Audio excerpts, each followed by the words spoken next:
Welcome. Sangeeta Bhalsingh या माझ्या YouTube चॅनलवर तुम्हा सर्वांचे हार्दिक स्वागत. आपण बोर्ड प्रश्नपत्रिका पाहणार आहोत. ही प्रश्नपत्रिका आहे यावर्षीची. दिनांक आहे 3 ऑगस्ट 2023ची. विषय आहे अर्थशास्त्र किंवा इकॉनॉमिक्स. हा 49 हा कोड नंबर असतो, हे लक्षात ठेवा. ही बोर्ड प्रश्नपत्रिका आहे. इथे सीट नंबर तुम्ही लिहायचा असतो, तुमचा स्वतःचा सीट नंबर लिहायचा. आणि प्रश्नपत्रिका आहे 3 तासांची. इयत्ता 12वी बोर्डची प्रश्नपत्रिका आहे, 80 गुणांची. विषय अर्थशास्त्र आणि 3 तासाचा वेळ आहे. प्रश्नपत्रिका हातात आल्यानंतर इथे नंबर टाकून घ्यायचा आणि प्रश्नपत्रिका वाचायची. महत्त्वाचं म्हणजे त्याच्या सूचना वाचायच्या आहेत आणि फॉलो करायच्या. इथे सूचना दिलेल्या असतात. पहिली सूचना आहे सर्व प्रश्न सोडविणे अनिवार्य, म्हणजे सक्तीचं आहे, सगळे प्रश्न सोडवायचे. यात 6 प्रश्न आहेत, 6 पण सोडवायचे. दुसरी सूचना आहे आवश्यक त्या ठिकाणी कोष्टक किंवा आकृत्या काढायच्या. प्रश्नामध्ये जिथे आकृती आणि कोष्टक असतं ते काढायचंच, कारण त्याने गुण तुम्हाला चांगले मिळतात. तिसरी सूचना आहे उजव्या बाजूचे अंक प्रश्नाचे पूर्ण गुण दर्शवतात. प्रश्नपत्रिकेत उजव्या बाजूला गुण दर्शवलेले असतात. आणि चौथी महत्त्वाची सूचना सर्व मुख्य प्रश्नांची उत्तरे नवीन पानावर लिहायची. म्हणजे जो प्रमुख प्रश्न आहे पहिला, दुसरा, तिसरा, चौथा, पाचवा, तो नवीन पानावर घ्यायचा, पहिल्या पानावर घ्यायचा, हे लक्षात घ्या. अर्ध्या पानातून पुढे लिहायचा नाही. हे छोटे छोटे सूचना आहेत, पण फार महत्त्वाच्या आहेत, त्या लक्षात घ्यायच्या. आता पहा, अर्थशास्त्र 12वीची जी प्रश्नपत्रिका आहे त्यात एकूण 6 प्रश्न आहेत. 6 प्रश्नांच्या उत्तराचा व्हिडिओ जर मी केला तर तो खूप मोठा होईल, म्हणून मी त्याचे भाग केलेत. पहिल्या भागामध्ये पहिला आणि दुसरा प्रश्न आपण सोडवूया. आज आपण हे व्हिडिओ तुम्ही पहा, तुम्हाला पहिल्या दुसऱ्या प्रश्नाचं उत्तर मिळेल. पुढच्या व्हिडिओ लेक्चरमध्ये भाग 2 तिसरा चौथा प्रश्न सोडवू आणि त्यानंतरचा तिसऱ्या भागामध्ये 5वा आणि 6वा प्रश्न आपण सोडवू. आज आपण पहिला भाग घेऊया. पहिला आणि दुसरा प्रश्न आपण सोडवू. बोर्डची प्रश्नपत्रिका आहे, सराव म्हणून तुम्ही ही अभ्यासा.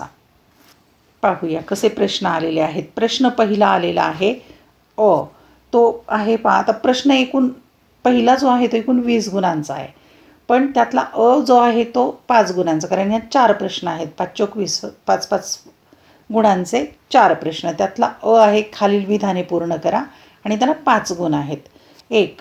संसाधन वाटपाशी संबंधित असणारी अर्थशास्त्राची शाखा म्हणजे टिंबटिंब. आता या बकडपैकी पर्याय इथे उत्तर लिहायचं आहे.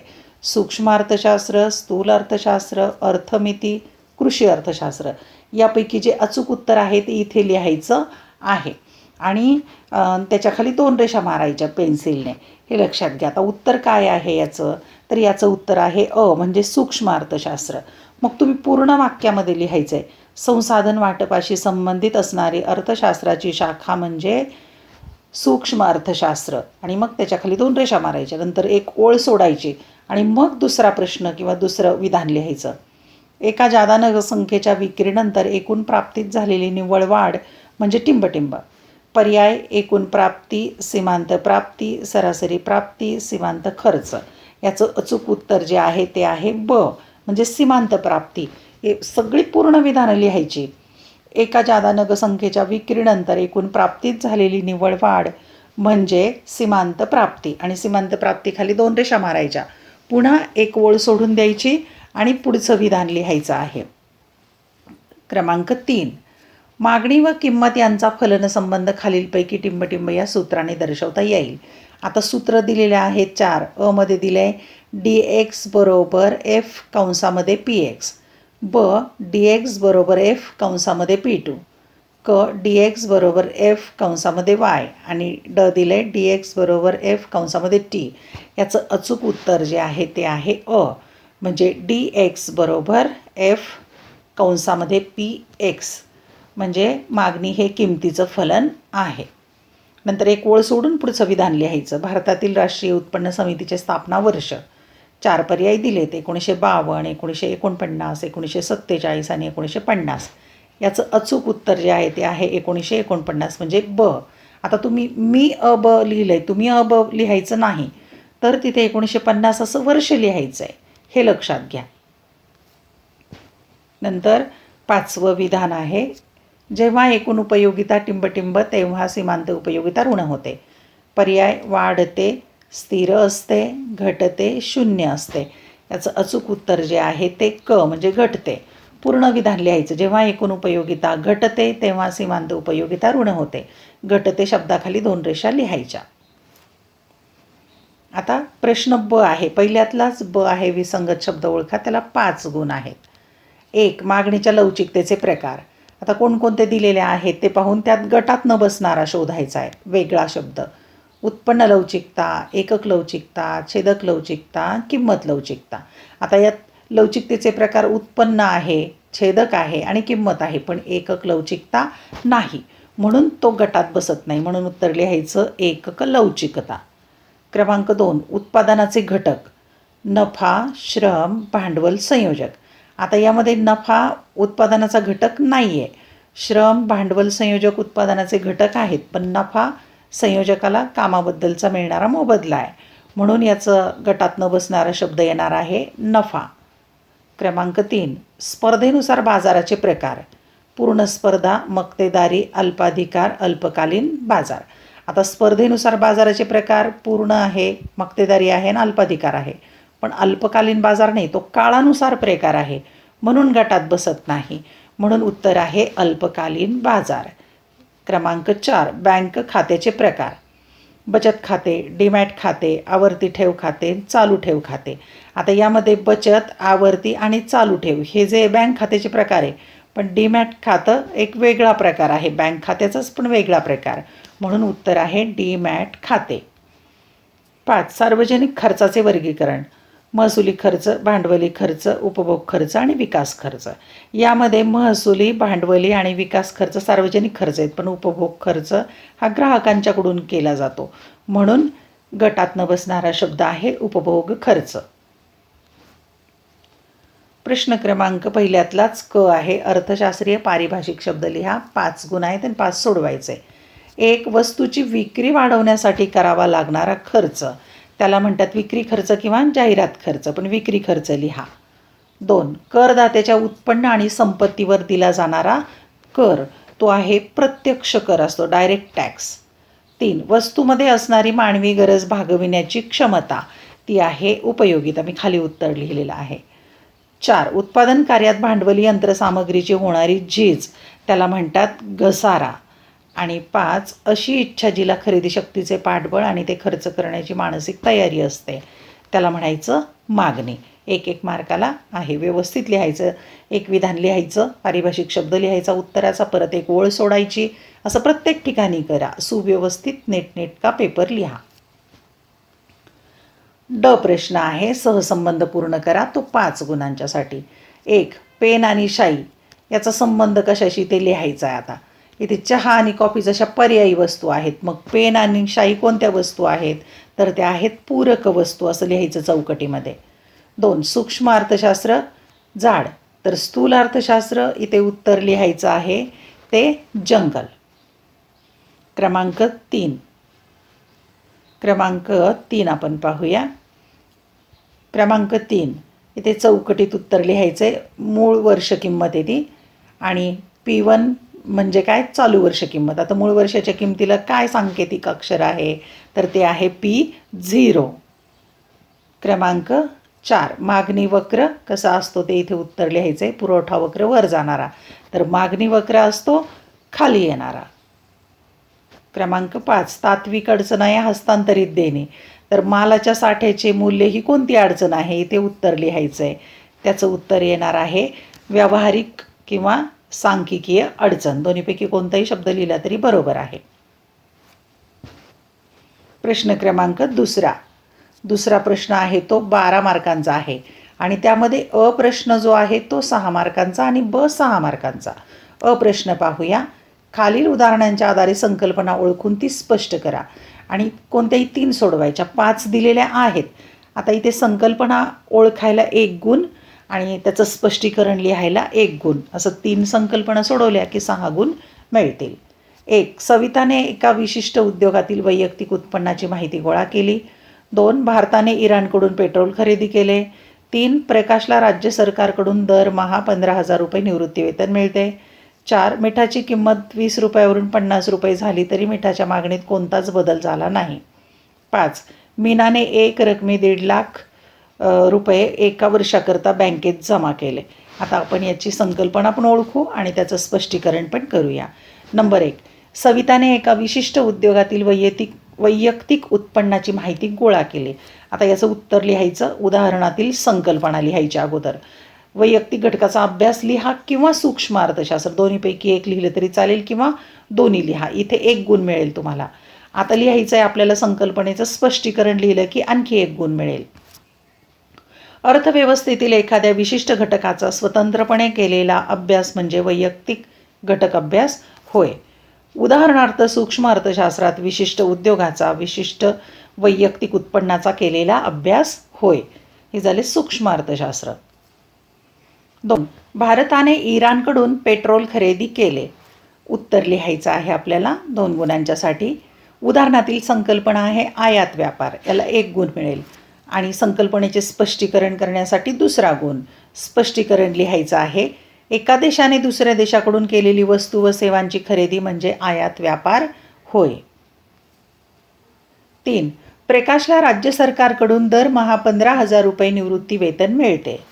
उत्तर, उदाहरणातील संकल्पना हस्तांतरित उत्पन्न, ट्रान्सफर इन्कम असं त्याला म्हणतात. संकल्पनेचे स्पष्टीकरण लिहू. दुसऱ्या व्यक्तीने किंवा संस्थेने केलेला खर्च हा एखाद्या व्यक्तीस कोणत्याही स्वरूपाचे उत्पादक कार्य न करता उत्पन्नाच्या स्वरूपात प्राप्त होत असेल तर असे उत्पन्न म्हणजे हस्तांतरित उत्पन्न होय. क्रमांक 4. मिठाची किंमत 20 रुपयावरून 50 रुपये झाली तरी मिठाच्या मागणीत कोणताही बदल झाला नाही. उत्तर, उदाहरणातील संकल्पना लिहायची, संपूर्ण अलवचिक मागणी. संकल्पनेचे स्पष्टीकरण लिहायचं. वस्तूच्या किमतीत शेकडा बदल होऊ नये, वस्तूच्या मागणीत कोणताही शेकडा बदल होत नसेल तर अशा मागणीस संपूर्ण अलवचिक मागणी असे म्हणतात. क्रमांक 4. मीनाने एक रकमी 1.5 लाख रुपये एका वर्षासाठी बँकेत जमा केले. उत्तर, उदाहरणातील संकल्पना आहे मुदत ठेव, त्याला फिक्स्ड डिपॉझिट म्हणतात. संकल्पनेचे स्पष्टीकरण लिहायचं. मुदत ठेव हा ठेवीचा असा प्रकार आहे की ज्यात बचतदार ठराविक कालावधीसाठी निश्चित रक्कम व्यापारी बँकेत ठेवीच्या स्वरूपात ठेवतो व तो या ठेवीतील रक्कम ठरवून दिलेल्या कालावधीनंतर काढू शकतो, त्याला म्हणतात मुदत ठेव. प्रश्न क्रमांक 2ऱ्यातला ब प्रश्न सुरू होत आहे आता. तो आहे फरक स्पष्ट करा. कोणतेही 3 सोडवायचे, 5 दिले 3 सोडवायचे आणि 6 गुण आहेत, म्हणजे एका फरकाला आहेत 2 गुण, म्हणजे 2 ते 3 मुद्दे लिहायचे, 2 लिहिले तरी चालेल. 1. सूक्ष्म अर्थशास्त्र आणि स्थूल अर्थशास्त्र. 2. मागणीतील विस्तार आणि मागणीतील संकोच. आणि 3. स्थूल देशांतर्गत उत्पादन, त्याला GDP म्हणतात, आणि एकूण स्थूल राष्ट्रीय उत्पादन त्याला GNP म्हणतात. 4. सार्वजनिक वित्त व्यवहार आणि खाजगी वित्त व्यवहार. 5. साधा निर्देशांक आणि भारान्वित निर्देशांक. 5 पैकी कोणतेही 3 सोडवा, 6 गुण आहेत, म्हणजे एका फरकाला केवळ 2 गुण आहेत, ते लक्षात ठेवा. पहिला फरक सूक्ष्म अर्थशास्त्र आणि स्थूल अर्थशास्त्र. फरक आपल्याला 2 भागामध्ये लिहायचा आहे, त्यामुळे पहिल्या भागामध्ये लिहू सूक्ष्म अर्थशास्त्र, दुसऱ्या भागामध्ये स्थूल अर्थशास्त्र. आणि फरक लिहिताना मुद्दे लिहायचे. पहिला मुद्दा आहे अर्थ.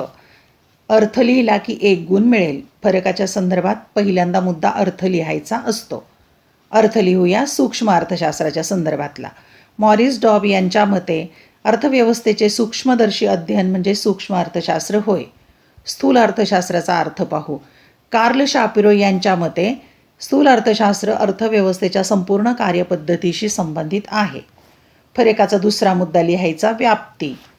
सूक्ष्म अर्थशास्त्राची व्याप्ती लिहू आपण. सूक्ष्म अर्थशास्त्राच्या व्याप्तीत वस्तूंच्या व सेवांच्या किंमत निश्चितीचे सिद्धांत, उत्पादन घटकांच्या किंमत निश्चितीचे सिद्धांत आणि आर्थिक कल्याणाचे सिद्धांत यांचा समावेश होतो. आता स्थूल अर्थशास्त्राच्या भागामध्ये लिहायचं. स्थूल अर्थशास्त्राच्या व्याप्तीत उत्पन्न व रोजगार सिद्धांत, सर्वसाधारण किंमत सिद्धांत, आर्थिक वृद्धी व विकासाचे सिद्धांत आणि विभाजनाचा समग्र लक्ष्य सिद्धांत यांचा समावेश होतो. फरक लिहायचा आहे दुसरा, मागणीतील विस्तार आणि मागणीतील संकोच. 2 भागात लिहायचा. पहिल्या भागात लिहायचं मागणीतील विस्तार, दुसऱ्या भागात लिहायचं मागणीतील संकोच. त्याचा अर्थ आपण प्रथम लिहायचा. इतर परिस्थितीत कोणताही बदल न होता वस्तूची किंमत कमी झाल्यास वस्तूची मागणी जास्त होते, त्यास मागणीतील विस्तार म्हणतात. आता संकोचच्या भागात लिहू. इतर परिस्थितीत कोणताही बदल न होता वस्तूची किंमत जास्त झाल्यास वस्तूची मागणी कमी होते, त्यास मागणीतील संकोच असे म्हणतात. दुसरा मुद्दा लिहायचा, फरकाचा समतोल बिंदू. मागणीतील विस्तारात किंमत व मागणीचा नवीन समतोल बिंदू त्याच मागणी वक्रावर डावीकडून उजवीकडे खाली सरकतो. दुसऱ्या भागात लिहायचं, मागणीतील संकोचात किंमत व मागणीचा नवीन समतोल बिंदू त्याच मागणी वक्रावर उजवीकडून डावीकडे खालून वर सरकतो. तिसरा फरक आहे स्थूल देशांतर्गत उत्पादन, त्याला GDP म्हणतात, आणि एकूण स्थूल राष्ट्रीय उत्पादन त्याला GNP म्हणतात. दोन भागात लिहूया. एका भागात स्थूल देशांतर्गत उत्पादन, दुसऱ्या भागामध्ये स्थूल राष्ट्रीय उत्पादन. पहिला मुद्दा लिहायचा अर्थ. आता स्थूल देशांतर्गतच्या भागात लिहूया आपण. दिलेल्या वर्षात देशाच्या भौगोलिक सीमारेषेच्या आत उत्पादित होणाऱ्या अंतिम वस्तू व सेवांचे बाजारभावानुसार येणारे मूल्य म्हणजे स्थूल देशांतर्गत उत्पादन होय. दुसऱ्या भागात लिहायचं, दिलेल्या वर्षात देशात उत्पादित होणाऱ्या अंतिम वस्तू व सेवांचे बाजारभावानुसार येणारे मूल्य म्हणजे राष्ट्रीय उत्पादन होय. यात बाजारभावानुसार किमतीचा विचार केला जातो. फरकाचा दुसरा मुद्दा लिहायचा सूत्र लिहू आपण. एका भागामध्ये GDP बरोबर C अधिक I अधिक J अधिक कंसात X वजा M, म्हणजेच मराठीत सूत्र लिहू. स्थूल देशांतर्गत उत्पादन बरोबर उपभोग खर्च अधिक गुंतवणूक खर्च अधिक सरकारी खर्च अधिक निर्यात वजा आयात. दुसऱ्या भागामध्ये लिहायचं, GNP बरोबर C अधिक I अधिक G अधिक कंसात X वजा M अधिक कंसात R वजा P. मराठीत लिहायचं, स्थूल राष्ट्रीय उत्पादन बरोबर उपभोग खर्च अधिक गुंतवणूक खर्च अधिक सरकारी खर्च अधिक कंसात निर्यात वजा आयात अधिक निव्वळ येणे वजा निव्वळ देणे. चौथा फरक आहे सार्वजनिक वित्त व्यवहार आणि खाजगी वित्त व्यवहार. एका भागात लिहायचं सार्वजनिक वित्त व्यवहार, दुसऱ्या भागात लिहायचं खाजगी वित्त व्यवहार. पहिल्यांदा अर्थ लिहायचा त्याचा. सार्वजनिक वित्त व्यवहाराच्या भागात अर्थ लिहू आपण.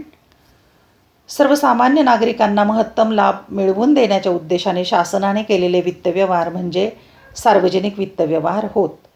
दुसऱ्या भागात स्वहिताची पूर्तता करण्याच्या उद्देशाने व्यक्तीने किंवा खाजगी संस्थेने केलेले वित्त व्यवहार म्हणजे खाजगी वित्त व्यवहार होत. दुसरा मुद्दा फरकाचा लवचिकता.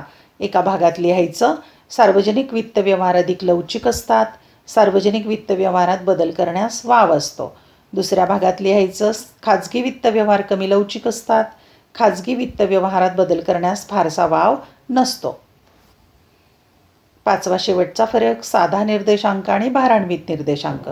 एका भागात लिहायचं साधा निर्देशांक, दुसऱ्या भागात भारान्वित निर्देशांक. पहिल्यांदा अर्थ ते लिहायचा आहे. साधा निर्देशांकाचा अर्थ लिहू आपण. प्रत्येक वस्तूला समान महत्त्व देऊन मोजण्यात येणारा निर्देशांक म्हणजे साधा निर्देशांक होय. टायपिंग थोडं मिस्टेक झालं आहे.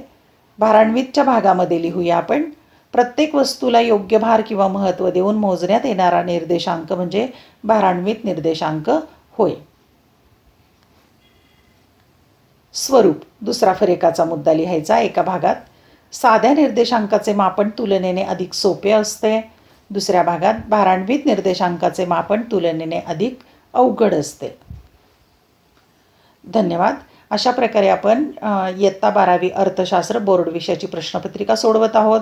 हा भाग पहिला सोडवला आहे आपण, प्रश्न पहिला आणि दुसरा. पुढच्या व्हिडिओ लेक्चरमध्ये भाग दुसरा, तिसरा आणि तिसरा चौथा प्रश्न आपण सोडवणार आहोत. नक्कीच लवकर घेऊन येते मी उत्तराचा व्हिडिओ. तोपर्यंत हा व्हिडिओ पहा. आवडल्यास लाईक, कमेंट आणि शेअर जरूर करा. तुमच्या मित्रमैत्रिणींना या व्हिडिओच्या लिंक जरूर पाठवा. आणि तुमच्या शंका काही असतील तर व्हिडिओच्या कमेंटमध्ये तुम्ही देऊ शकता. त्याचप्रमाणे टेलिग्राम चॅनल आहे, ते जॉईन करा. टेलिग्रामचं चॅनल आणि यूट्यूब चॅनल दोन्हींची नावं सारखीच आहेत. अभ्यासासाठी खूप खूप शुभेच्छा.